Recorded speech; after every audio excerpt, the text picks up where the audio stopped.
Hello, hello. Welcome to this last live stream of the year. Hello, hello.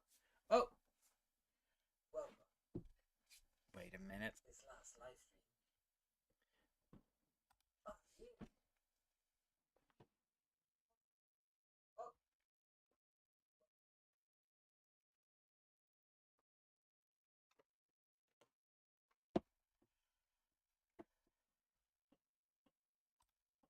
the sound of my TV was still on because I always make sure that I can see what I'm doing. Well, well, well. How's everybody doing on this New Year's Eve? See, the thing is, I'm 48 years old. I'm content being home. So I'm always glad we don't get asked to go out on New Year's Eve or Christmas Eve or any of those social events. But New Year's Eve is a bit of a drag because I can't go to bed at 10 o'clock or half 10. I have to stay up till after 12. And with the Netherlands being a bit of a war zone, New Year's Eve with fireworks, I probably won't sleep until 1:30, 2 o'clock in the morning. So yeah, what's the best way to kill some time? Well, doing what I do normally on a Saturday, do a nice little live stream. Hello Tanvir. Hello Samantha. Welcome, welcome. Yeah, so to kill some time, I made up the Wimbo F1 Awards. I've got 10 categories where drivers, teams, or people involved in Formula One get an award. Some are positive, some are negative. Yeah, it's just for a bit of a laugh. Hello, Ivan. Glad you could make it. And there's Robert. Hello, Robert. Young man. Thank you for joining my live stream. No bowling tonight. So I'm just going to talk for a couple of minutes. And then say 8:05, I'll start with the content. I know a few more people will come in. For instance, Hank. He will still come. And hopefully some of the girls will be out there tonight as well, you know. So and then the whole year is over. 2025 has been a good year for my channel. Learned a lot. I think my channel is getting a bit of a format that I like. 2 videos every week. A handful of shorts every week. And a live stream on Saturday night. I'm done with podcasts so far. I'm visiting one race this season, which is going to be Zandvoort again for the last time. Hello, Hank. And Ivan, yes, let's hope my t-shirt will come true again. I bought this at God,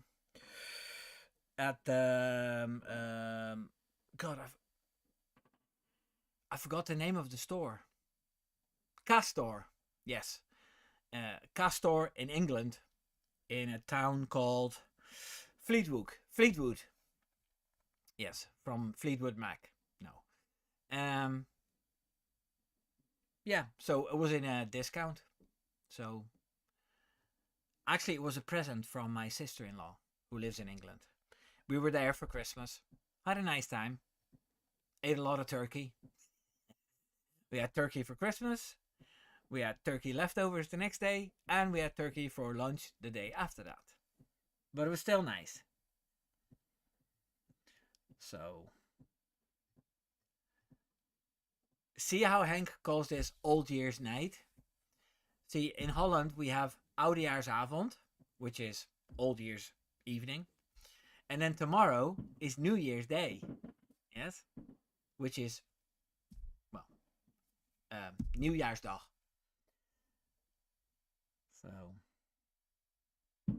So everybody's talking about Castor now. Ivan has an Oracle Red Bull Racing sweater. Nice. And Tanveer says, hey, I think you should make a guest appearance in Crash Happy Podcast. I'd love that. I do know Mr. Pulse quite well because he's been on a couple of my podcasts. But Formula Duck and F1 Dan or Dan No Skill and James from I forgot the name of that channel. Yeah, I don't know them, but I would definitely not say no if they ask me. But I'm not organizing podcasts myself anymore because there's a lot of work in it, and it's not appreciated enough, you know. But I would definitely not say no to to any guest appearances in other podcasts. Okay, it's 6 minutes past 8, so we can start with the award show. Okay, I don't own this tuxedo, so this is Photoshop. But I think I look good in it.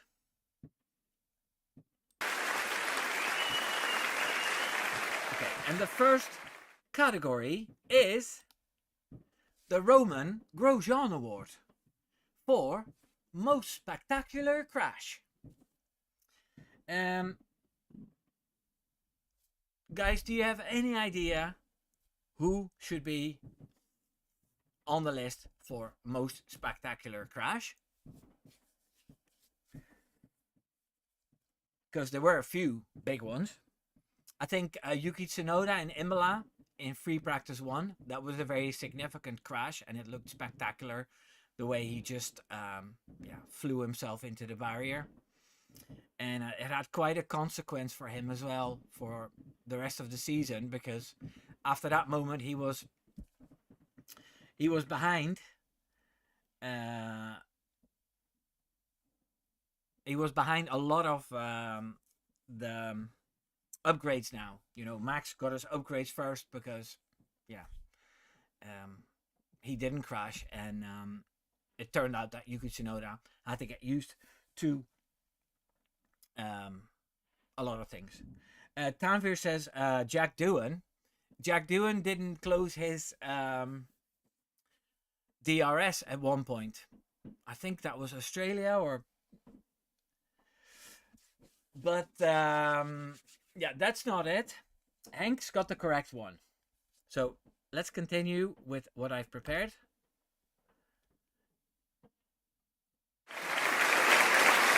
The Growjean Award goes to Gabriel Bortoleto. And what did I write about it?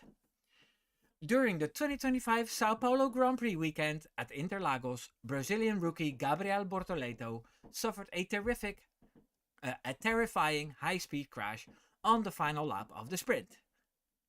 While attempting to overtake Alex Albon, hitting the barriers with a reported 57G impact after losing control, partly due to his DRS not fully closing. He emerged uninjured with minor leg pain that subsided quickly. But the extensive damage prevented Sauber from repairing the car in time for qualifying, forcing him to start the main race from the back. In a heartbreaking home debut, Bortoleto then crashed again on the opening lap of the Grand Prix after contact with Lance Stroll, resulting in an early retirement and labeling it one of the toughest weekends of his career. So yeah, everybody that said Bortoleto at Interlagos was right, because that to me deserved the Roman Grosjean Award for Most Spectacular Crash. Why did I pick Grosjean? Well, that's because of the 2020 Abu Dhabi crash, obviously. So, guys, what did you think of that choice? Do you agree? I think it's a good choice because I think he hit the barriers and that was like 58 G. And then he hit the other barriers and that was another big 50 G hit.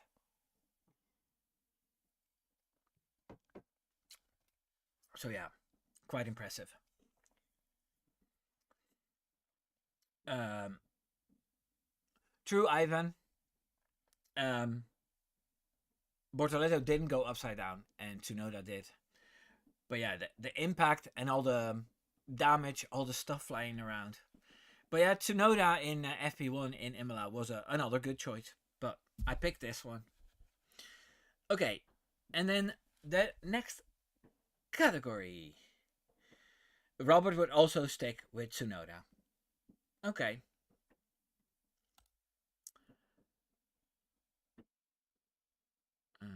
Is it playing? Oh, here.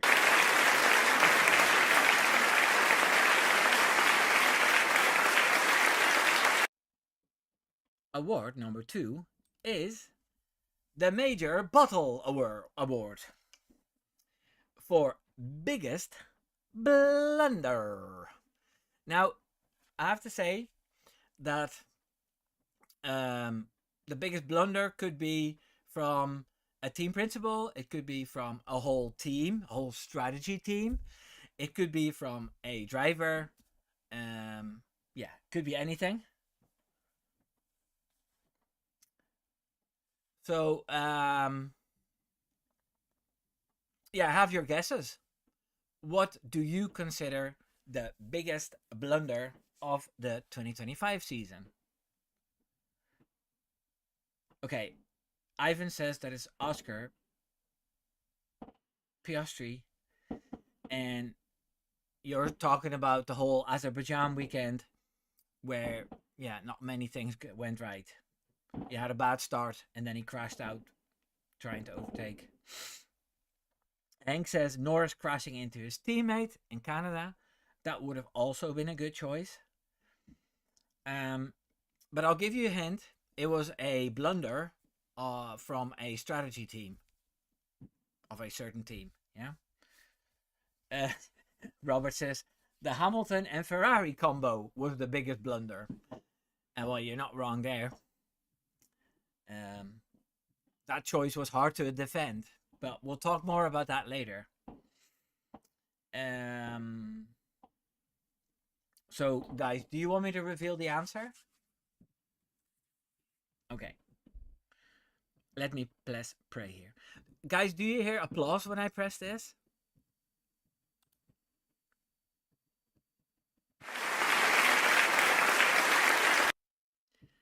The Major Bottle Award goes to the McLaren pit wall in Qatar.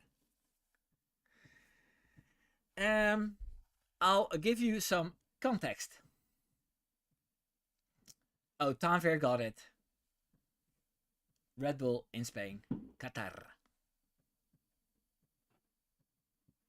Okay, you're hearing the applause.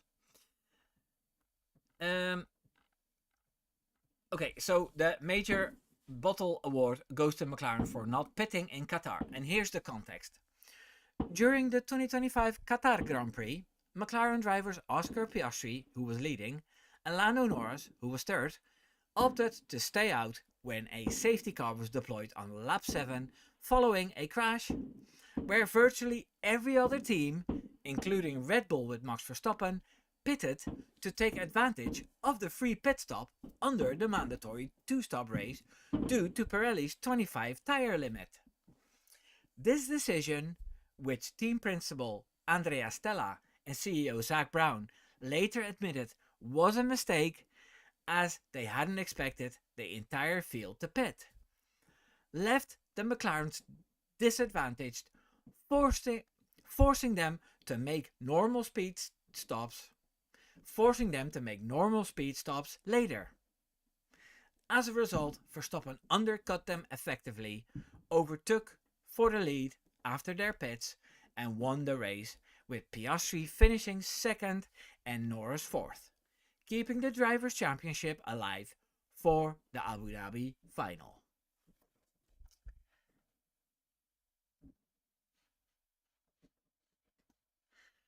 Okay, I'm glad you can hear the applause. Yeah, I can't do anything about the fireworks. I told you, in the Netherlands, we're also really easygoing and very liberal and understanding. But when it comes to New Year's Eve, a lot of people spend a fortune, even go to Belgium to buy illegal fireworks, and then yeah, New Year's Eve is like a war zone here, with explosions and fireworks all over the place.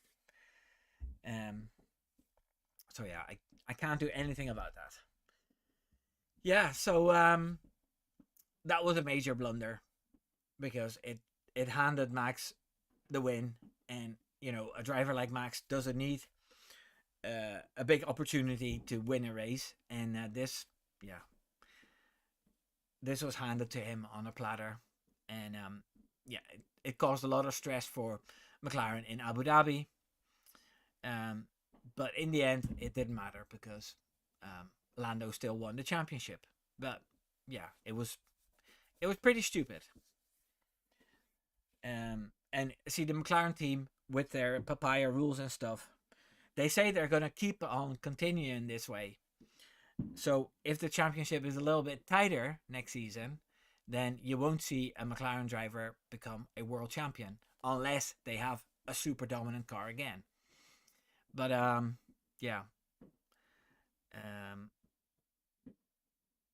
it's nice that they're pretending to play it this way, but it could have cost them dearly in the end.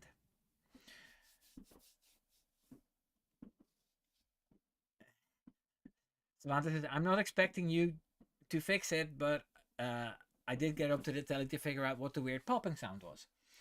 Yep, it's fireworks. Okay, Ivan, you're lucky. It's going to be forbidden, the fireworks, next season or next year in Holland as well. But illegal fireworks over the border, that's still available. So I don't think they're going to uphold it too tightly.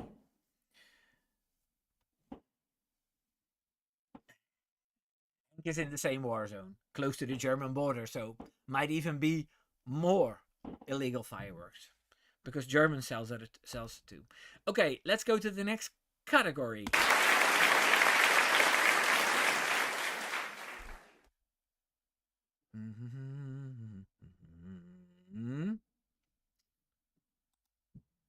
Award number 3 is the Golden Headset Award for Best Radio. Okay, guys. Do you have any options what the best radio of the 2025 season was?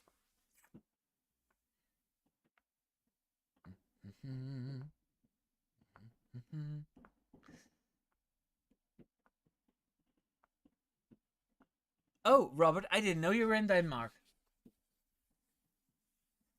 Oh, Ivan. Yeah. Alonso, no doubt. Oh, that was a good radio as well from Alonso. I cannot believe it. I cannot fucking believe it. I cannot fucking believe it. But yeah. Ivan is right. I picked Must Be the Water.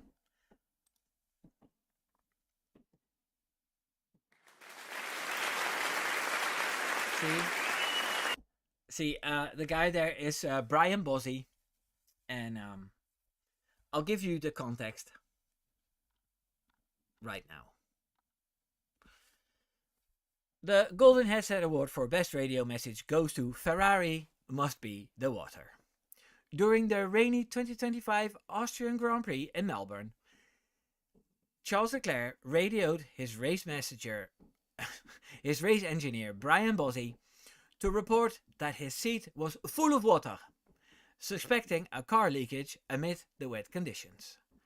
Bozzy, realizing it was actually from Leclerc's leaking drinks bottle, delivered the deadpan response, "Must be the water." Leclerc laughed and replied, "Let's add that to the words of wisdom," turning the exchange into an instant viral meme. The phrase quickly became a fan favorite inside joke, even inspiring merchandise like a Christmas t-shirt Bozzy gifted Leclerc later that year. Yes, so I'm I'm not a native English speaker, and sometimes I can't find the right word to say something, and then I simplify it. Now, Brian Bozzi, he's also not a native English speaker. I think he's Italian. And instead of saying "must be from your drinking system," he said, "Oh yeah, it must be the water. It must be the water." And yeah, that was hilarious. So you guys were correct with that option. I thought it was funny. Okay, Robert. I didn't know you've been living there for 20 years. Very nice. I've been to Copenhagen, Copenhagen. It was fun. Okay, let's go to the next category.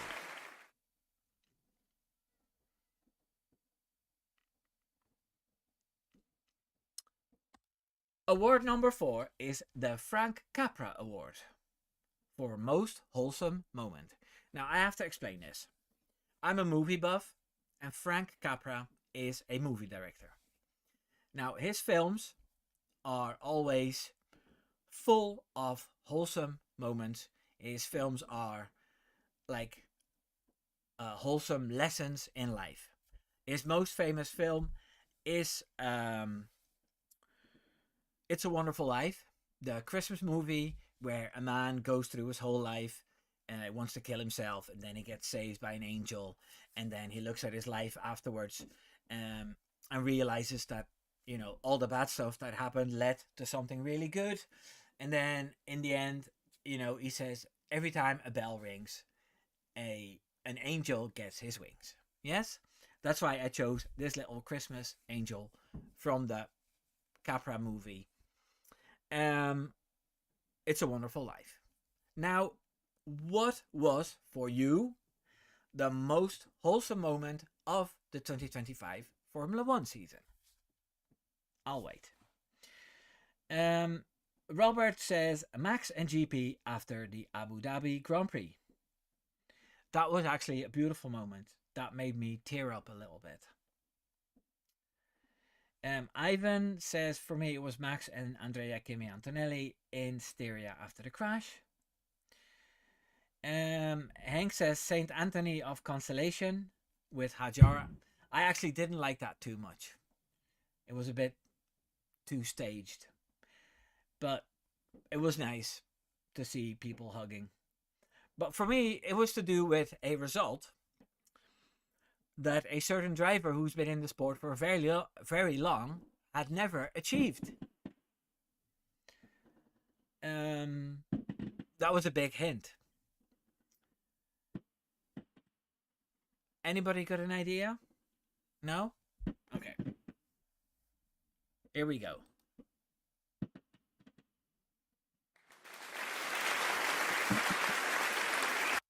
The Frank Capra Award for Most Wholesome Moment goes to Nico Hulkenberg with his podium.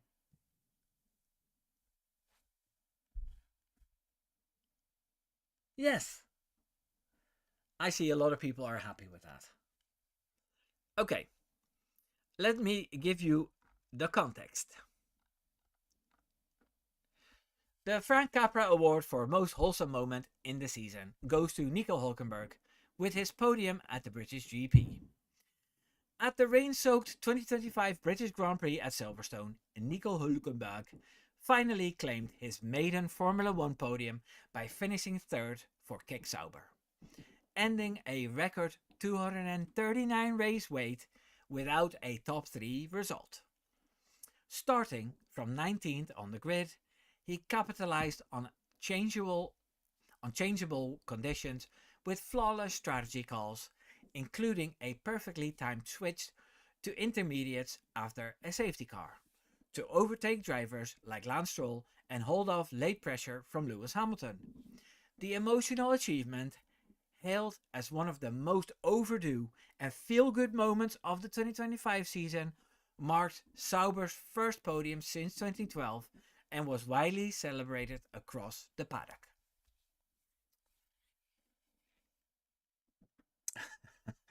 And he won a Lego trophy.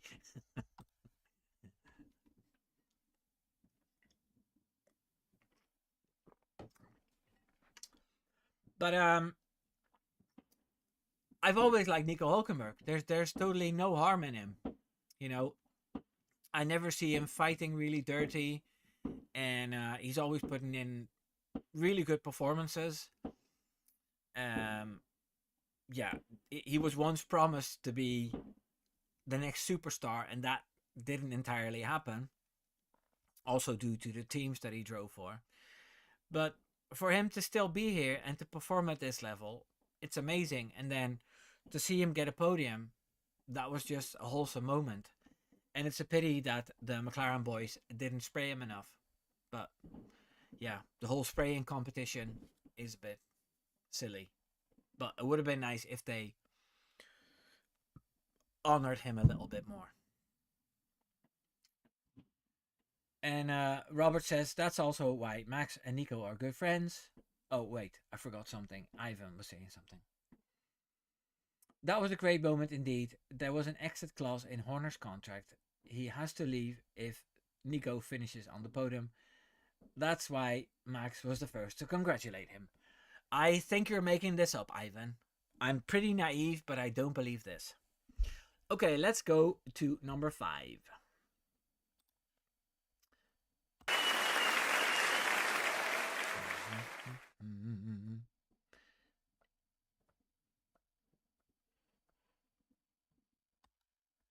Okay, award number 5 is the Osama Bin Laden Award for Best Terrorism.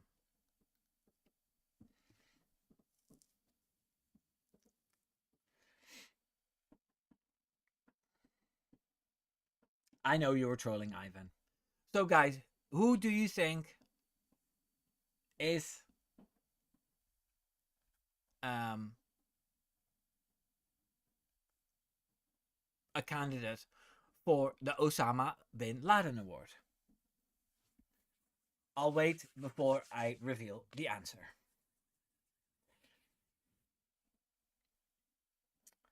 Yep, Ivan, Andrea, Kimi, and Austria. But it's about the terrorism all season long. So, who caused the biggest crash outs with main drivers? Carlos Sainz has been pretty crashy as well. With Behrman, I think, and with Liam Lawson.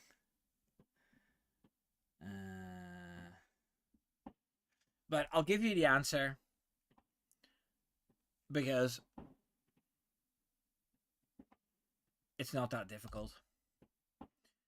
The winner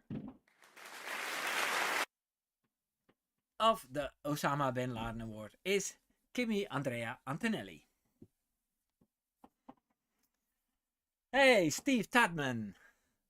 Thank you for joining and chatting.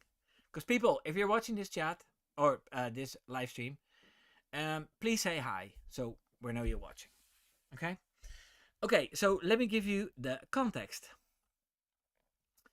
The Osama Bin Laden Award for Best Terrorism of the season. Kimi Andrea Antonelli in Austria and Zandvoort. In his rookie 2025 season with Mercedes, Kimi Antonelli had a notable incident with Max Verstappen on the opening lap of the Austrian Grand Prix, where he locked up under braking into turn 3, collided with the Red Bull, and took both drivers out of the race, earning Antonelli a 3-place grid penalty for the next event, and immediate apologies to Verstappen, who called it unlucky. At the Dutch Grand Prix in Zandvoort, Antonelli attempted an aggressive overtake on Charles Leclerc shortly after the Ferrari's pit stop, clipping the rear and spinning Leclerc into the wall for a retirement, while Antonelli continued but received a 10-second penalty that dropped him to 16th.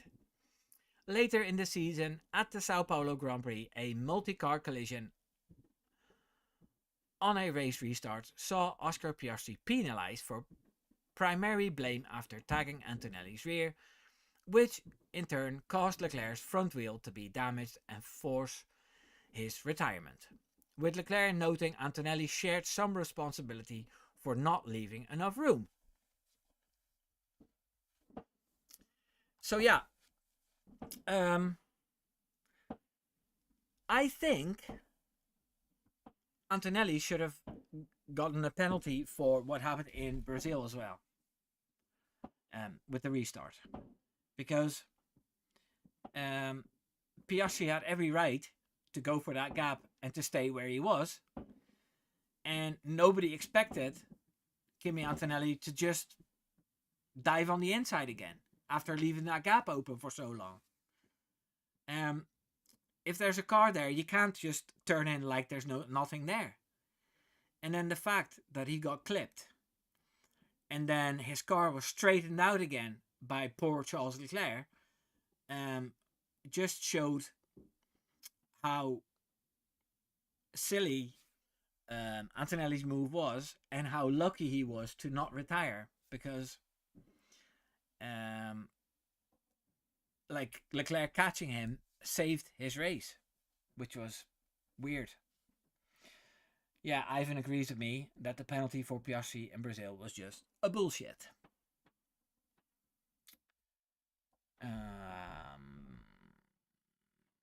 Okay. So that was the context of this category. And let's go to number 6.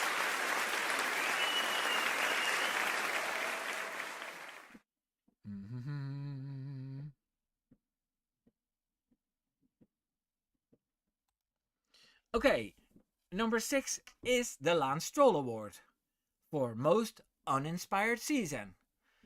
Now, out of all 21 drivers of the 2025 Formula 1 season, who do you think was the most uninspired? I'll wait while I take a sip.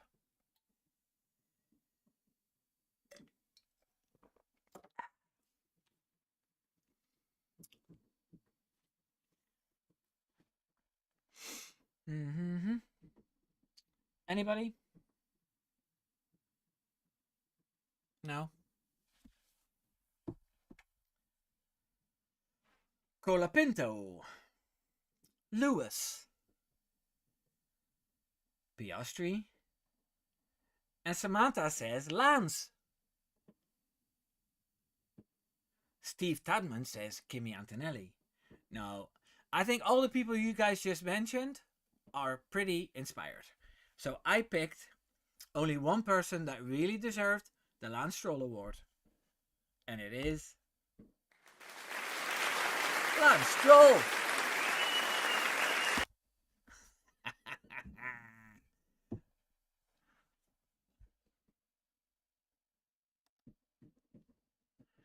Okay. The Lance Stroll Award for most uninspired season. Lance Stroll. In his toughest Formula 1 season to date in 2025, Lance Stroll finished a disappointing 16th in the driver standings with just 33 points, comprehensively outperformed by Aston Martin teammate Fernando Alonso and failing to outqualify him in a single session. Critics and observers frequently highlighted Stroll's apparent lack of motivation, with post-race interviews often conveying disinterest and comments suggesting he seemed as though he'd rather be elsewhere, while former driver Christian Danner questioned whether he still had any spark of joy in the sport. The Canadian faced widespread criticism for inconsistent performances, a record number of Q1 eliminations, and aggressive incidents, reinforcing perceptions of an uninspired and demotivating campaign amid Aston Martin's midfield struggles.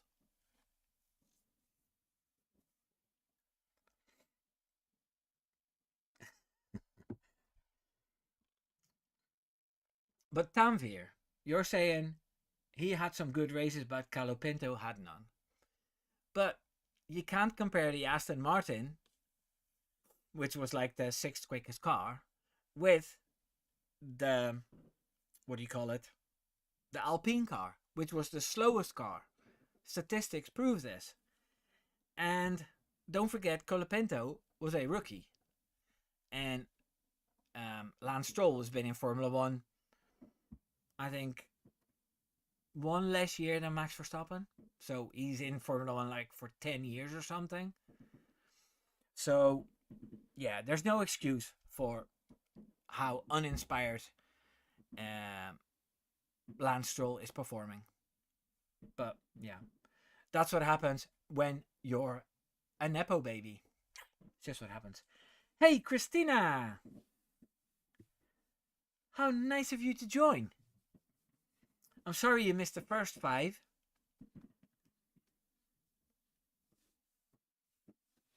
Yes, Happy New Year to everybody in Australia and New Zealand. Okay, let's go to the next category.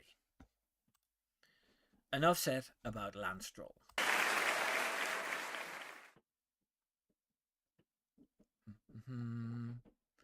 Award number 7 is the Kill Bill Award. Oh, I just gave it away. Oh no. The Kill Bill Award for Best Revenge Arc. Now guys, who do you think deserves the Kill Bill Award for Best Revenge Arc?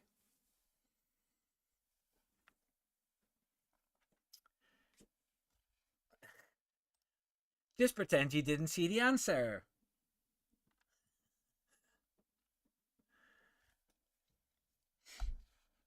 Yeah, people like the live stream.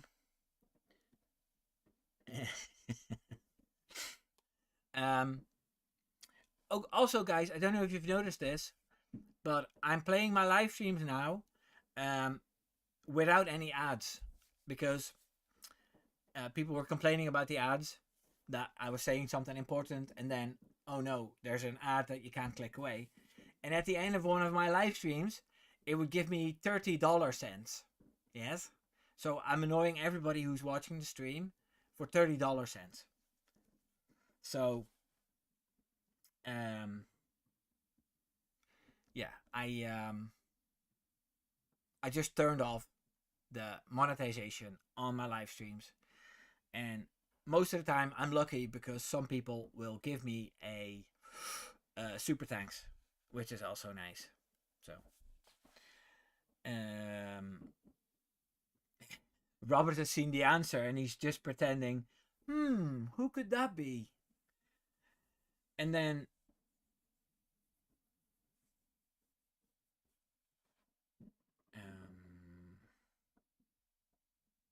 yep, best revenge arc for Max because he turned his haters into fans.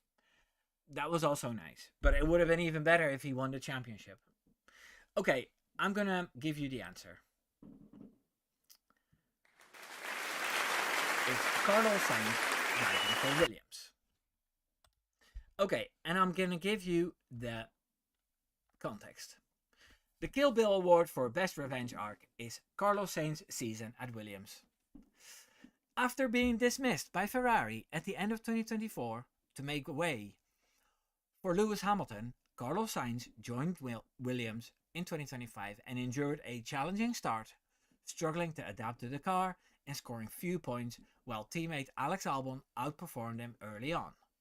However, Sainz turned his season around dramatically in the second half, securing podium finishes in Azerbaijan P3 and Qatar P3, which proved crucial in lifting Williams to a remarkable 5th place in the Constructors' Championship, their best result since 2017, widely dubbed his revenge arc by fans and media. Sainz's strong performances vindicated his talent, often outshining a struggling Ferrari and leaving some questioning the decision to let him go.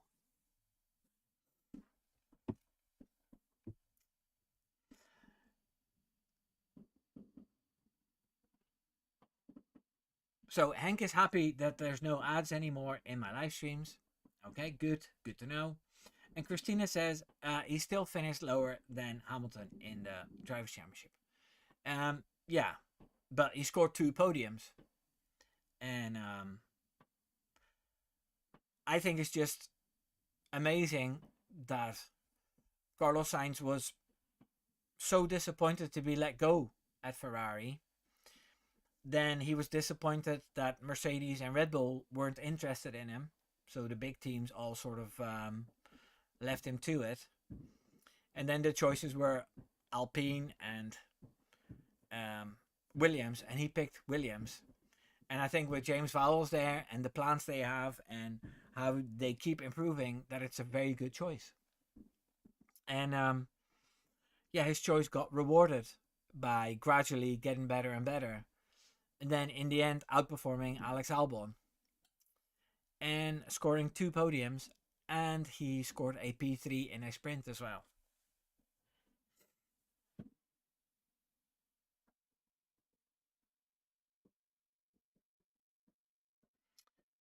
No, Robert, Lewis Hamilton for the first time in many years wasn't in the top 10 for the drivers.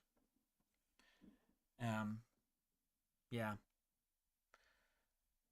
I think these little lists are strange too, because like it's the first time ever that a driver finishing P2 won the Best Driver of the Year award. But like if Max is in a worse car next season and he finishes 4th, then I don't think they'll pick him as the best driver, and it's all because of the car. So you need to be in the best car to be the best driver. And that's not how it should be. But anyway, let's go to the next category.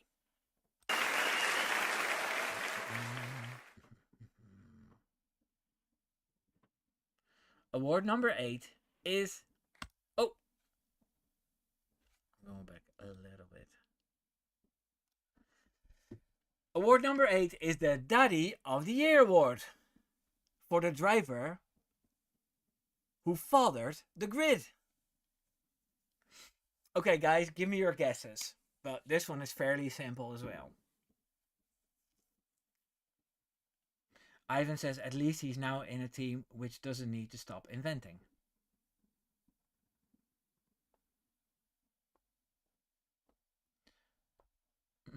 Tanvir says Max for sure. Ivan, Max 100%. Is it?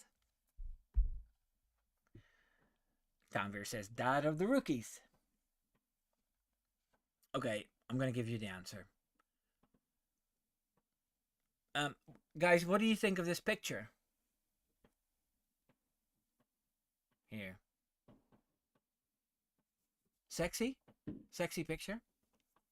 It's not me, by the way. Robert says Helmut Marko. And Hank says Daddy Max. Okay, let's go. There he is. Max Emilian Verstappen. With his daughter Lily.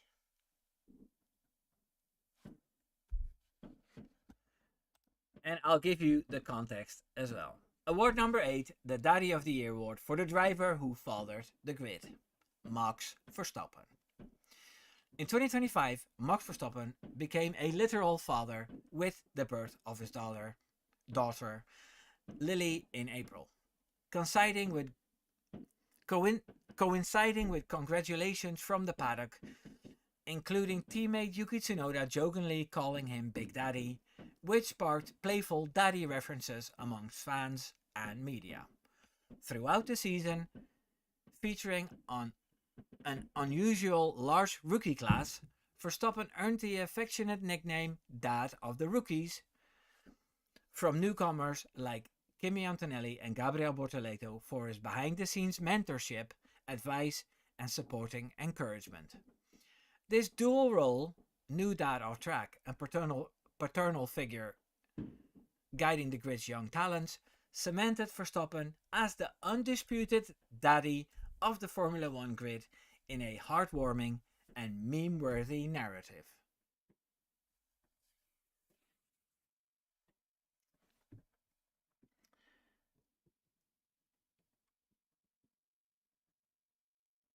And Christina says, and if we're looking for a real father, then Anthony Hamilton. He was a real sweetheart.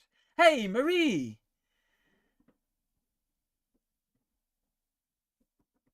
Happy New Year, Marie! And yeah, enjoy the rewatch and take it easy at work. But I'm glad you popped in to say hi. Robert says, my reason was Marco has literally brought a buckload of drivers onto the grid in Red Bull and other teams. That's true. But yeah, I don't think Helmut Marko really has paternal instincts. He's more of a father that would chuck his kid into a swimming pool to teach it how to swim. But I like Helmut Marko. But yeah, this award was for Max Emilian. Okay, let's go to the next category.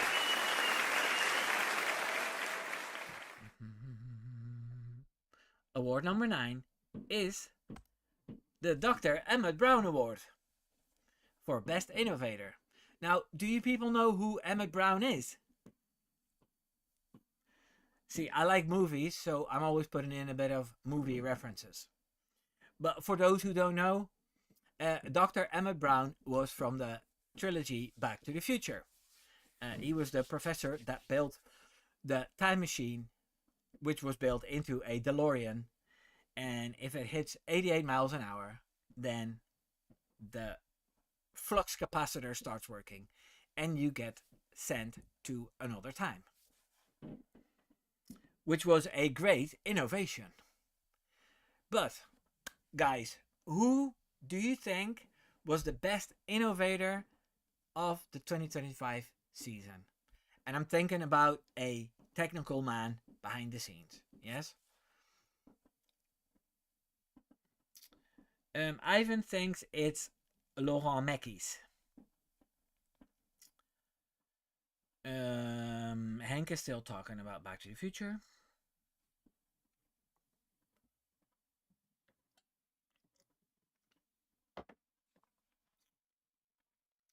Tanvir says he doesn't know. Okay.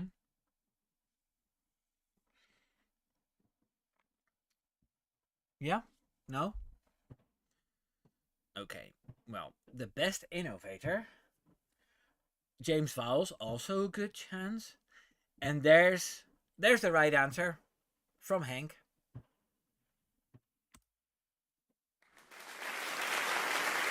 The Dr. Emmett Brown Award goes to Rob Marshall. Very good, Henk. Steve Tadman says Hannah. Pierre Rocher. Also, all good names, but yeah. Nobody built a car like the MCL39. So, here's the context.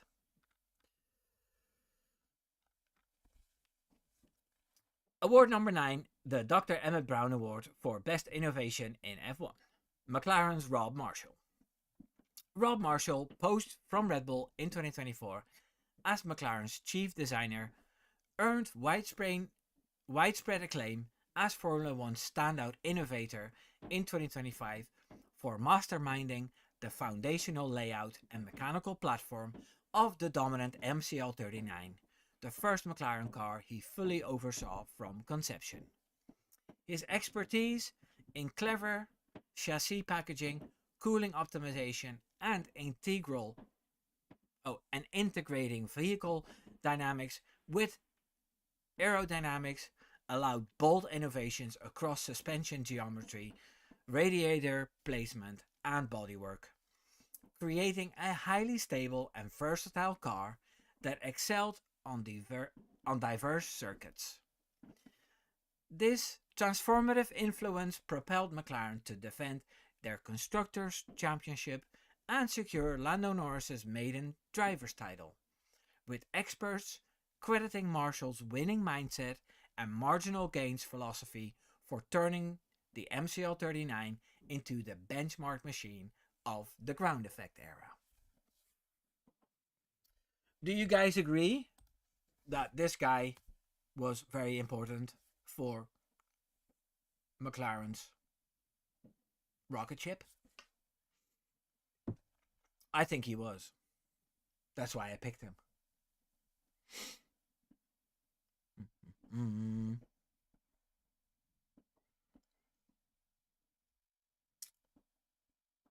Yes, Hank, you say the aero trickery was highly advantageous. I think he was the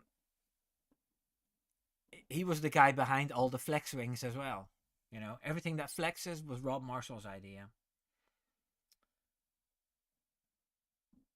Tanvir says, by the way, I don't think the MCL39 would be remembered like Merc W11 or the RB19 or some other cars. Yes, but wasn't that due to the cars that to the people that drove the cars and the strategy team? Because I'm pretty sure if Max Verstappen had, or Lewis Hamilton, like the 2021 Lewis Hamilton, if they had the McLaren at their disposal with their own strategy team, they would have dominated like no other. That's what I think. Because the MCL39 had no really bad tracks.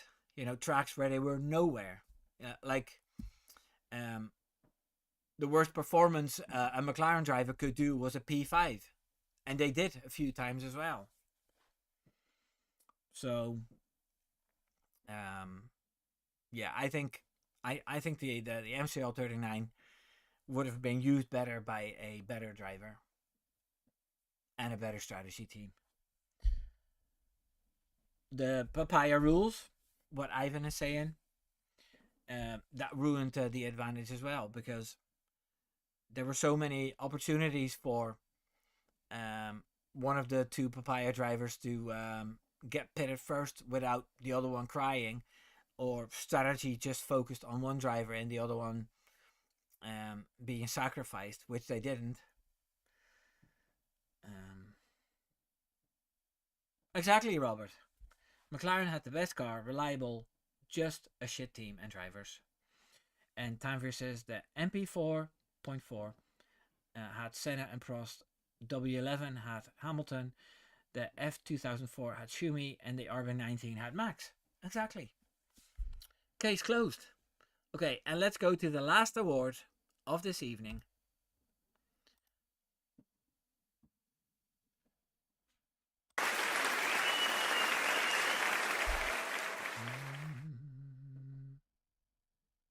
Oh!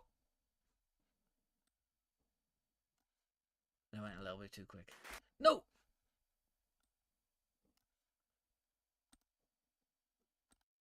Okay. The Meghan Markle. What's her name? Meghan Markle. The Meghan Markle Award for most annoying person in F1. So I googled who is the most annoying celebrity of 2025, and Meghan Markle was voted most annoying person in the whole wide world. So that's why I named this award after her. And now I want to know, if you haven't seen the right answer, who do you think was the most annoying person in F1 in 2025. Steve Tadman says David Croft. Not a bad choice, but I like David Croft's commentary, especially when he's with Martin Brundle. And I don't think I was angry with him at all this year. I was pissed off with him in 2024 when he moaned about Max Verstappen doing a sim race and then having an argument with GP in Hungary. I didn't like David Croft that much then. But after... I think Martin Brundle was more annoying this season. Christina says, lol Wim, good thing you don't have a career in awarding people. Hank, are you saying Bernie Collins? He's a legend. And Christina says Karen Brown and John Elkin. John Elkin, I never thought about him. But yeah, he was pretty annoying as well. Good choice. And Ivan says Mohammed Ben Sulayem. Yeah, all good choices. Robert wants to mention Ted Kravitz. Also annoying. But the guy I chose was Zach Brown. Is this the world champion hotline? Okay, so here's the context. Let me see if I can read this out without fumbling. The Meghan Markle Award for Most Annoying Person in F1 in 2025 is Zach Brown. In 2025, McLaren CEO Zach Brown earned the tongue-in-cheek title of Formula One's Most Annoying Person among many fans and online communities, narrowly edging out President Mohammed Ben Sulayem in informal polls and memes, largely due to his relentless media presence and perceived over-the-top antics during McLaren's dominant season. Brown's frequent public criticisms of rivals like Red Bull, calling their environment toxic and suggesting they were afraid of Max Verstappen, combined with cringeworthy moments such as the awkward radio message to newly crowned champion Lando Norris, "Is this the world champion hotline?" and playful jabs at other teams, amplified perceptions of him as an incessant shit-stirrer and try-hard personality, while Ben Sulayem drew ire for governance controversies and driver swearing crackdowns. Brown's high visibility celebrations and political lobbying in a winning year made him the paddock's prime irritant for detractors, turning McLaren's success into a backdrop for widespread eye-rolling.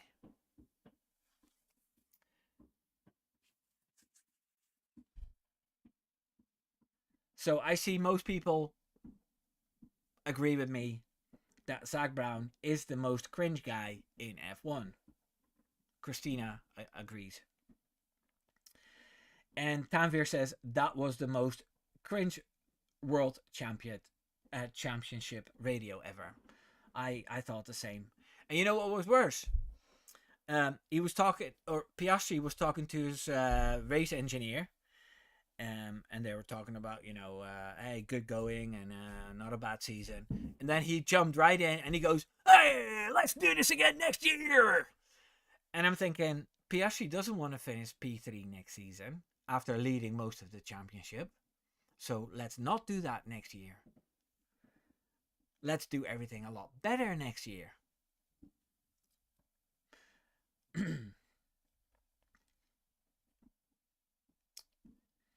Ivan says, yep, I wonder what he would say, let Lando lose the title.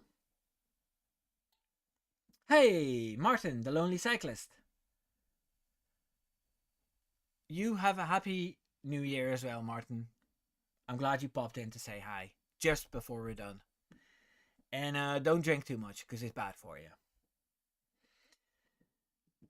But yeah, that brings us to the end of the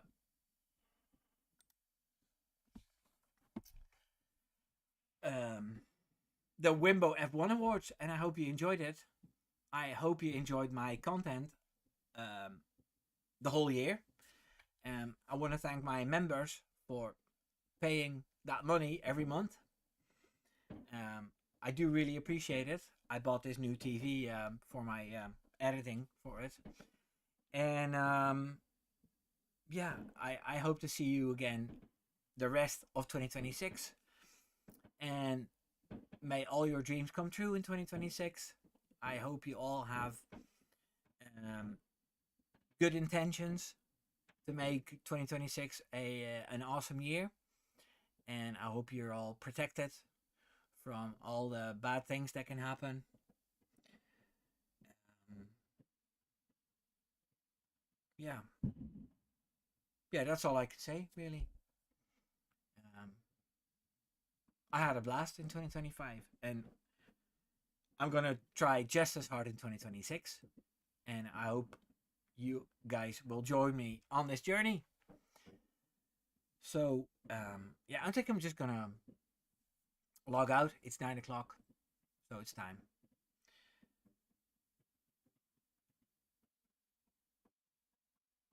Thank you, Utterly Utter. You also have a happy new year, and I hope next year, when my live stream starts, you'll be here instead of when it finishes. Everybody, happy new year. Take care now.